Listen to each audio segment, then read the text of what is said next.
भारतीय राजनीति के आधुनिक इतिहास में दो नाम सबसे प्रमुख हैं, नरेंद्र मोदी और राहुल गांधी। एक की यात्रा गुजरात के छोटे से शहर वडनगर से शुरू होकर दिल्ली के राष्ट्रपति भवन तक पहुंची। वहीं दूसरे की शुरुआत देश की राजनीतिक राजधानी दिल्ली से हुई और आज भी वे संसद में एक मजबूत विपक्षी आवाज के रूप में खड़े हैं। नरेंद्र मोदी, चाय बेचने वाले बच्चे से प्रधानमंत्री तक, नरेंद्र दामोदर दास मोदी का जन्म के वडनगर में हुआ था। एक साधारण गुजराती परिवार में पैदा हुए मोदी के पिता दामोदर दास मोदी रेलवे स्टेशन पर चाय का स्टॉल चलाते थे। 6 साल की उम्र से ही नरेंद्र अपने पिता की चाय बेचने में मदद करते थे, जहां वे ट्रेन के यात्रियों को चाय परोसते थे। मोदी का बचपन अत्यंत साधारण था। घर में बिजली की कमी, मिट्टी के तेल की लालटेन की रोशनी में पढ़ाई और जीवन की मूलभूत चुनौतियां। फिर भी 8 साल की उम्र में वे राष्ट्रीय स्वयंसेवक संघ RSS से जुड़ गए, जो उनके जीवन की दिशा तय करने वाला निर्णय साबित हुआ। 1971 में मोदी RSS के पूर्णकालिक कार्यकर्ता बने। उन्होंने दिल्ली विश्वविद्यालय से राजनीति विज्ञान में स्नातक और गुजरात विश्वविद्यालय से स्नातकोत्तर की पढ़ाई पूरी की। 1985 में वे भारतीय जनता पार्टी BJP से जुड़े और धीरे धीरे पार्टी पदानुक्रम में ऊपर बढ़ते गए। 2001 में मोदी गुजरात के मुख्यमंत्री बने। उनके नेतृत्व में राज्य ने कई महत्वपूर्ण परियोजनाओं को अंजाम दिया। सुजलाम सुफलाम योजना, पानी की समस्या के समाधान के लिए जल संरक्षण और प्रबंधन, ज्योतिग्राम योजना, ग्रामीण गुजरात में 24 घंटे बिजली की आपूर्ति, विब्रांट गुजरात समिट। निवेशकों को आकर्षित करने के लिए आयोजित मोदी के मुख्यमंत्री काल का सबसे विवादास्पद हिस्सा 2002 के गुजरात दंगे थे। आधिकारिक आंकड़ों के अनुसार 1040 लोगों की मृत्यु हुई, जिसमें 790 मुस्लिम और 255 हिंदू शामिल थे।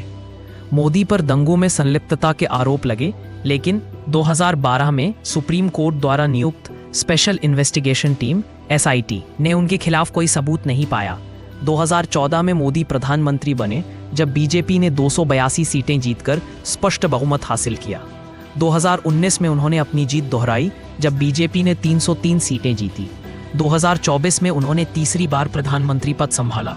हालांकि इस बार BJP को गठबंधन की सरकार बनानी पड़ी, क्योंकि वे 240 सीटों पर सिमट गईं।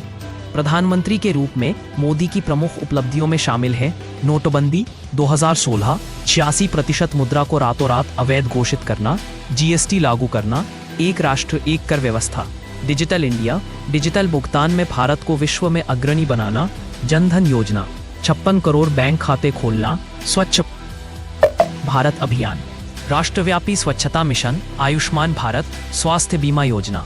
राहुल गांधी, राजनीतिक विरासत और संघर्ष की कहानी।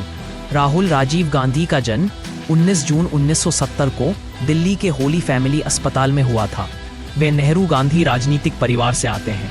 उनके परदादा जवाहरलाल नेहरू, दादी इंदिरा गांधी और पिता राजीव गांधी सभी भारत के प्रधानमंत्री रहे हैं। राहुल का बचपन राजनीतिक हिंसा की छाया में बीता। 1984 में जब वे 14 साल के थे, उनकी दादी इंदिरा गांधी की हत्या उन्हीं अंगरक्षकों ने कर दी जिनके साथ राहुल बैडमिंटन खेलते थे। 1991 में उनके पिता राजीव गांधी की हत्या LTTE आतंकवादियों द्वारा तमिलनाडु में चुनावी रैली के दौरान की गई। इन त्रासदियों ने राहुल के व्यक्तित्व पर गहरा प्रभाव डाला।